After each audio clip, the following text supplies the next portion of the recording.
এখন আমি আম পোড়া শরবত করব, তার জন্য আম এই রুটি শাকনিতে করে পোড়াতে বসিয়ে দিয়েছি। আমটা এবার পুড়বে, তারপরে কি করছি দেখাচ্ছি।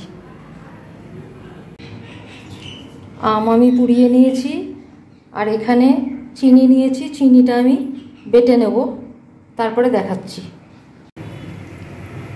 আমি আম পোড়াটার খোসা ছাড়িয়ে নিয়েছি, এই যে খোসা ছাড়িয়ে নিয়েছি, আর এখানে চিনি গুঁড়ো করে নিয়েছি। যদিও চিনি গুঁড়ো হয়তো নাও লাগতে পারে, তবু যদি লাগে তার জন্য আমি চিনি গুঁড়ো করে রাখলাম। আর এখানে আম পোড়াটা এবার পিস করে কেটে নেব, দেখাচ্ছি কি করছি। এবার এটা পাল্পটা নিয়ে এই যে শীত পোড়া, এটা আমি চটকে নেব, চটকে আমি কড়াতে একটু গরম করে নেব। আচ্ছা, এটা আম পোড়া, এটা হচ্ছে জিরে ভাজা গুঁড়ো, এটা বিট নুন, এটা নুন আর চিনি। আমি সাধারণ চিনিটা দেবো, গুঁড়ো চিনিটা এখন দেবো না, পরে যখন লাগবে তখন দেব। আস্তে আস্তে দেখাচ্ছি। আমি কড়া বসিয়ে দিয়েছি, আমের পাল্পটা আমি বের করে নিয়েছি, এবার ডাইরেক্ট কড়াতে দিয়ে দেবো, কোনো তেল ফেল কিচ্ছু পড়বে না। এবার এতে পাল্পটা ঢেলে দিচ্ছি, গরম হয়ে গেছিলো, আরও জল দেবো।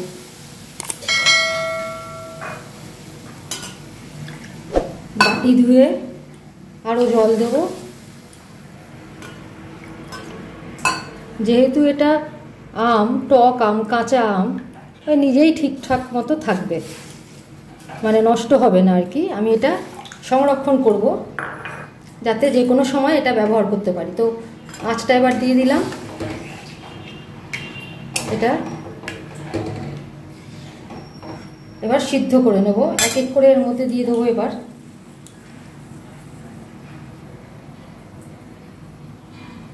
সামান্য দিচ্ছি নুন,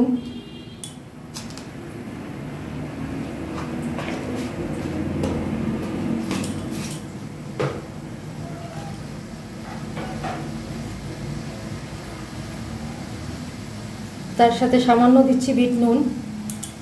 যার যেরকম পাল্প হবে বা আমের পরিমাণ যত হবে সেই অনুযায়ী পাল্পটা বেরোবে, সেই অনুযায়ী করবেন। বিট নুন আর একটু দিয়ে দিলাম, টেস্ট ভালো আসে, গন্ধ ভালো আসে।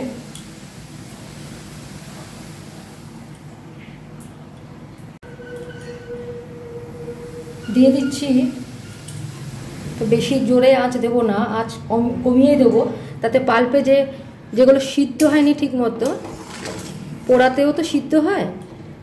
তো এবার আমি এতে অনেকটা পরিমাণ চিনি দিয়ে দিচ্ছি। এটা বাটা চিনি, গুঁড়ো চিনি দিচ্ছি না, সাধারণ চিনি দিচ্ছি, সংরক্ষণ করে রাখবো বলে।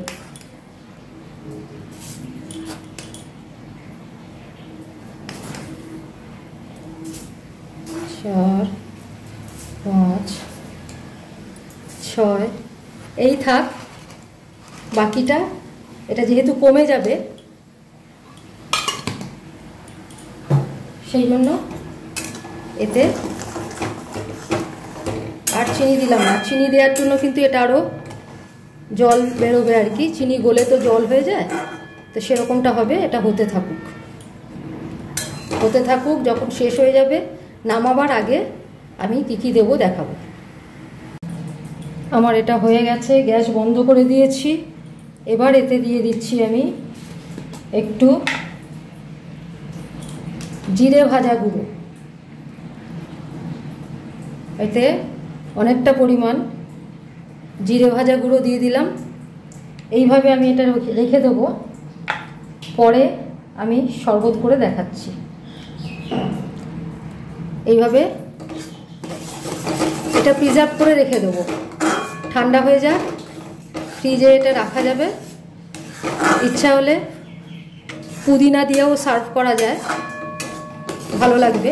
খুব সুন্দর একটা আম পোড়া গন্ধ বেরিয়েছে, করে দেখবেন, খুব ভালো লাগবে।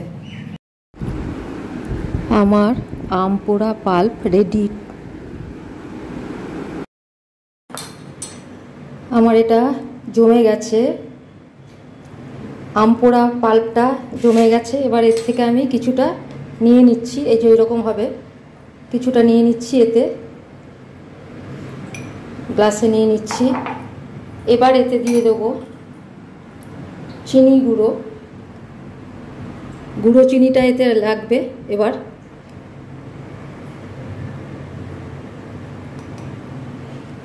অনেকটাই চিনি দেওয়া রয়েছে, সেই জন্য বেশি দিলাম না।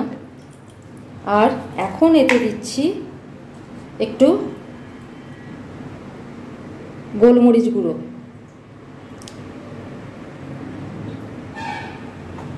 ওটাতে পাল্পটাতে আমি যে কাঁচটা আর কি, আম পোড়া কাঁচটা, তাতে আমি গোলমরিচ গুঁড়ো দিইনি, কারণ বাড়িতে লোকজন এলেও যদি আমি শরবত করে দিই, অনেকে তো গোলমরিচ গুঁড়ো বা ঝাল লাগতে পারে, পছন্দ নাও করতে পারে, সেই জন্য আমি যেটা রেখে দিচ্ছি তাতে গোলমরিচ গুঁড়ো দিইনি।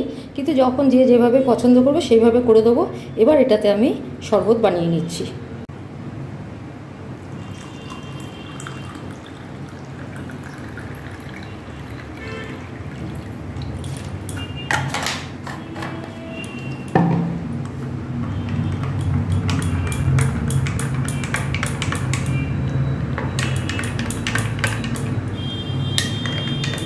কেউ ইচ্ছা হলে পুদিনা দিতে পারেন, আমি দিচ্ছি না, কারণ আমার মনে হচ্ছে পুদিনা দিলে, পুদিনার তো একটা জোরালো গন্ধ আছে, পুদিনা দিলে কিন্তু আম পোড়ার যে গন্ধটা, সুন্দর গন্ধ, সেটা পাওয়া যাবে না, সেই জন্য আমি ওটা দিচ্ছি না। এটা আমার একটা। এবার এতে দিয়ে দিচ্ছি আবার জিরে ভাজা গুঁড়ো, আর দিয়ে দিচ্ছি বিট নুন গুঁড়ো, অনেকটা বিট নুন গুঁড়ো দিয়ে দিলাম, গুলে নেব, কারণ ওটাতে যেটা দেওয়া হয়েছে ওটা তো পুরোটা আমি নিইনি, তো ওর থেকে কিছুটা কেটে নিয়েছি, সেই জন্য এগুলো আরও বেশি করে দিতে হবে। এবার আমি লেবুর শরবত করব, লেবু পুদিনা, তার জন্য লেবুর রস চিপে নিচ্ছি। এখানে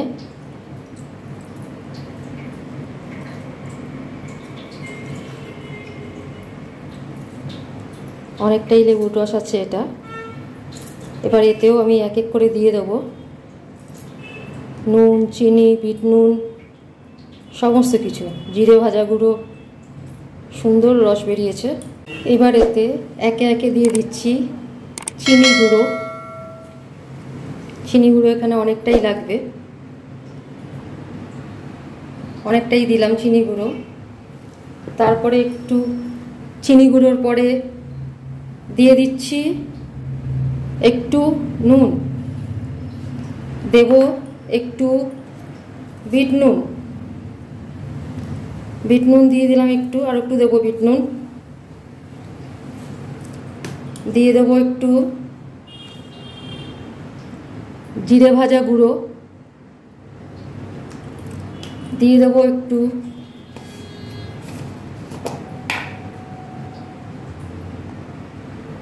গোলমরিচ গুঁড়ো,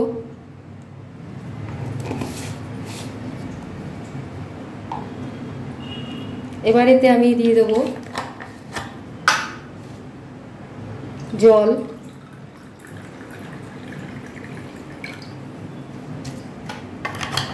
আর কিছুটা পুদিনা পাতা ছিঁড়ে দিচ্ছি।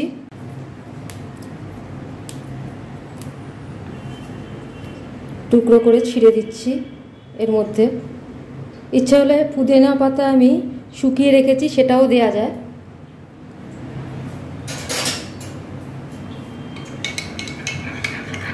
গুলে নেব। গোলমরিচ গুঁড়ো আর একটু দিলাম,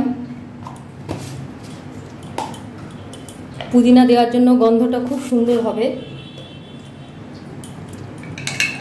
গুলে নিয়েছি।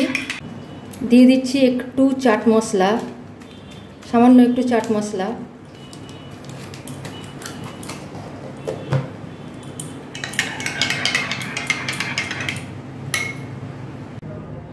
আমার এটা লেবু পুদিনা শরবত। এখানেও একটু বরফ দিয়ে দিচ্ছি, এবার